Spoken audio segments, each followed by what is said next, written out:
Welcome back, everybody. This is week 8 for Safety 481, Analysis and Design, or which I like to call Senior Design. So this week I'm going to keep this really short. This is the overview video. A lot of this week is relying on the live recording. Telling is not selling. Everybody should have received a WebEx invite through their email.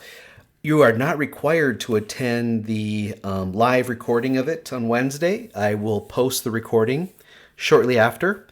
But if you want to join, that'd be great. And I'm going to open it up to some of my grad students too, and a few others out there, because I think it's going to be a pretty cool presentation. It's going to be given at several conferences coming up in the next few months. So yeah, this should be good. I've got the slide deck here. So for this week, you know what? Let's get to the agenda first, shall we? I'll just kind of quickly go over what's expected this week. So take notes from what I'm covering now and from the Telling is Not Selling video. The problem solving I'll show you in a moment. And now, as I mentioned to many of you this past week, a lot of you are working. And as we now have gotten past the career fair, I'm either going to have you weekly update me on your LinkedIn profile, changes you're making, time and effort you're putting in, people you're connecting with, or if you'd rather just share some things that are going on at your current job, whether you're full-time or mostly full-time, do that. Just give me an update. So what's your PPDP? Well, this week I accomplished this, or this is concerning me. I'm going to look into it. Like a paragraph, okay? A paragraph. That's what I expect. So that's what you'd put under your PPDP if you want to talk about work, okay? Otherwise, if you're just doing the LinkedIn, share some of the stats, take pictures, things like, or screenshots, sorry. And that's what I want. So for this week's problem solving, this process right over here, which is called Padline 7, is being installed. This used to be wide open, and we've got 1, 2, 3, maybe a fourth baler. For those of you who don't know what balers are, basically you throw in a bunch of either cardboard or garbage, and then it compresses it, and then it binds it, and then you haul it out. It's just kind of a trash compactor, glorified. And so this is just being put in, but we need fork trucks to be able to go through this area here to grab the bales and bring them out to the loading dock. And so I've got a video for you to watch, but this is a guiding arm. As this thing is unreeling, it moves back and forth in this area here. You'll also notice this is a power panel. So this door needs to open, and you guys know how much clearance you need, right? With live electrical cabinets. So given that those two constraints right here, what is the minimum required width of a passageway or an aisleway for a forklift? Okay, that's what I want you guys to find out. I was asked this question, and it took me a little bit of time to find it. I want to see if you guys can find it. So this is a real world problem. I've already made the recommendation. I was back there with the engineers. So I created a walkthrough video. I'm just going to quickly show you. It's right here, the video of the walkthrough. A lot of extra time for doing that, right? Wrong thing. The widest forklift we have is 42 inches wide. That's going to be part of the calculation. I'm just letting you know. I want you to tell me what's the minimum width. Whether it's OSHA or ANSI, let me know which one you use, because the engineers have already said they're going to put in some bump gates or bump posts around these two processes to prevent incidental contact, because that would be really bad. So I'm not going to tell you how wide this is. I want you to tell me the minimum width, okay? And then maybe next week I'll tell you what's really going on here. So basically, yeah, so comprehensive online search to find these things. Give me a ruling. Make sure you clearly cite your resources. And what I mean by that is quotes. Where'd you get it? And give me the direct quote. I want the quote. Give me the quote.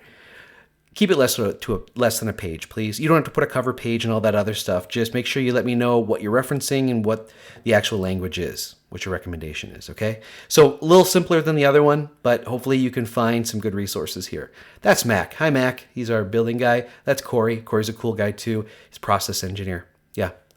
So cool. I like this project. It came out of nowhere, and I was able to resolve it before the end of the morning.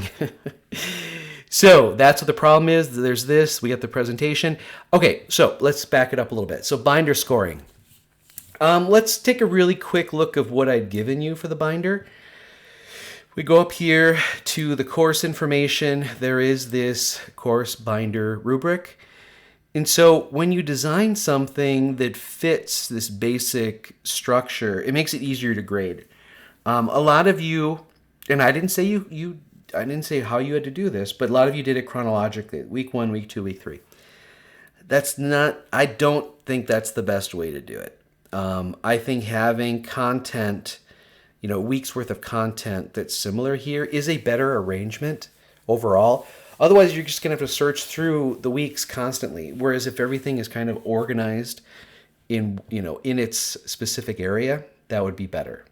Another thing too is several of you just basically had a Word document that had all of the weekly things you submitted. I did want more than that, please. Again, I've been talking about since week 4, the presentation of your work.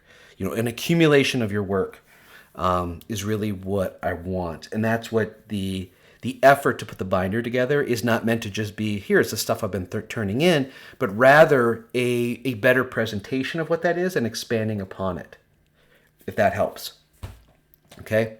That's my recommendation. And again, that's based on what I did not grade this really very strictly. It's only 1/5 of the overall course binder grade. So I want you guys to build off of this. So what I'm telling you now, use this as a sort of a springboard point.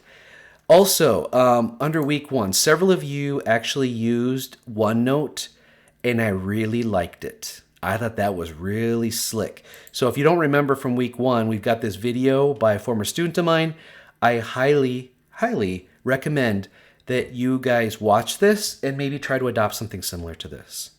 It just the several of you who used this, I really liked it. It just looked better. Everything was there, and they had other stuff from the class there, and everything looked better. So it was an accumulation of all the course materials and not just the weekly submissions. Does that make sense? So anyway, thank you for those who did that. There's not going to be a big point or score difference between those who just turned in something that was in Microsoft Word or a Google Doc versus those who did the OneNote. But now I'm telling you exactly what I'd like to see. All right. So again, I was going to go over the aggregate of it. Most of you had a lot of stuff, but I wanted more. I guess organization is important, yes, but I want to see more of your, all the work, all the content, and I think you can build that. The idea being is we're covering a lot of important information, and maybe not all of it is being given its due attention, but you may need it in the future. And so what I'm basically asking you to do is create a virtual binder. Yeah, a virtual binder or a binder if that's what you want to do, so that you can look back at the things we cover in this class, and that'll help you with your capstone, with your first job, all that stuff. That's what it's really about. That's what I'm asking for. Let's go back to the agenda. So that's the binder. Talk about note taking. Yeah, make sure that's very clear. Some of you have been very brief with it. I'm going to try to have more of these big presentations, so I want to see a little bit more notes. And then what I'd like you to do is please, please, please, even though I asked a lot of you about this during the one-on-ones this week, please write up a progress report on your case study. Redefine for me what you're doing, how you're going to do it, when you plan to get it done, or when you plan to complete it. Yes, please do that, because it's due on the 22nd, and that's coming up very quickly. And so this week, if you guys can get all this stuff in order, I'd be very happy, because you could actually collect the data like next Monday, analyze it, write it up on Wednesday and Thursday, and turn it in on Friday. That's completely doable. I talked to a lot of you, and a lot of you have some really good ideas. So that's what I'd like to see. So that's everything for this week. This video, the presentation that's going to happen on Wednesday, and then I'll post it. Want notes, and I want you to kind of dig deeper based on that. This is just sort of a summary of what I'm trying to teach you to do the binder better. I want an update on the case study. Do the problem solving, and then either talk about what you've been doing on LinkedIn, or if you're working and want to talk about that, that's fantastic. That should be it. Let me know if you have any questions. Hope to see you on Wednesday, but if you don't, that's okay.